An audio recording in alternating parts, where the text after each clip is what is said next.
আসসালামু আলাইকুম। আমি তন্নি চলে এসেছি নতুন আরেকটি রেসিপি নিয়ে। আজকে আমি আপনাদের রান্না করে দেখাবো মগজের ভুনা। জি, খুবই সুস্বাদু হয় এইভাবে মগজ ভুনা রান্না করলে, আর আমার তো ফেভারিট এই রান্নাটা। আশা করি খুব সহজেই আপনারা আমার রেসিপি ফলো করে এই মগজ ভুনাটা রান্না করে ফেলবেন। আমি প্রথমেই মগজটা খুব ভালোভাবে পরিষ্কার করে নিচ্ছি। মগজের উপরে যে হালকা করে রগগুলো দেখা যায়, সেই রগগুলো খুব সুন্দর করে নিখুঁতভাবে পরিষ্কার করে নিতে হবে। এরপর আমি হাত দিয়েই খুব সহজেই টুকরো টুকরো করে নিচ্ছি। মগজটা এত নরম হয় যে আপনার কেচি অথবা চাকু অথবা বটি ব্যবহার করার প্রয়োজন পড়বে না। আপনি হাত দিয়ে ছোটো ছোটো করে টুকরো করে নিতে পারবেন। এরপর একটা কড়াই নিয়ে নিয়েছি, সেই কড়াইয়ে তেল দিয়েছি, তারপর একটা পেঁয়াজ দিয়ে ভেজে নিয়েছি।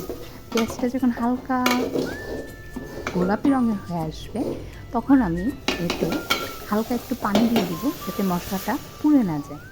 এরপর আস্তে আস্তে গুঁড়ো মশলাগুলো ব্যবহার করে নিব। আমি হাফ চামচ হলুদ গুঁড়ো, 1 চামচ মরিচ গুঁড়ো, হাফ চামচ ধনিয়া গুঁড়ো, হাফ চামচ জিরা গুঁড়ো, স্বাদ মতো লবণ আর 1 চামচ গরম মশলা ব্যবহার করেছি। দিয়ে দিব হাফ চামচ করে আদা রসুন বাটা। এরপর সামান্য একটু পানি দিয়ে খুব ভালোভাবে মশলাটা কষিয়ে নেব। মশলা কষানো হয়ে আসলে দিয়ে দেব ওই যে টুকরো করে পরিষ্কার করে রাখা মগজ।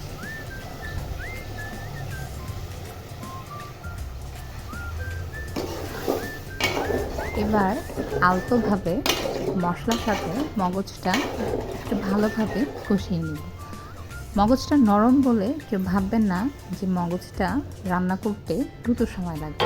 একটুখানি সময় নিয়ে অল্প আছে আমরা মগজটা রান্না করব, যাতে মগজের ভিতরে আমি যে মশলাগুলো ব্যবহার করেছি সেই মশলাগুলো যেন ঢুকে যেতে পারে।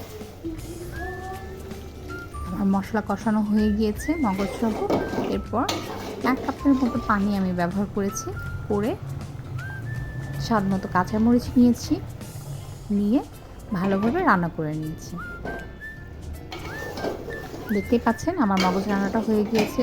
খুব সহজেই সুস্বাদু মগজ ভুনা আমার রান্না হয়ে গিয়েছে। আমি পরিবেশন করে দেখাচ্ছি। এতক্ষণ আমার পাশে থাকার জন্য আপনাদের সকলকে অসংখ্য ধন্যবাদ।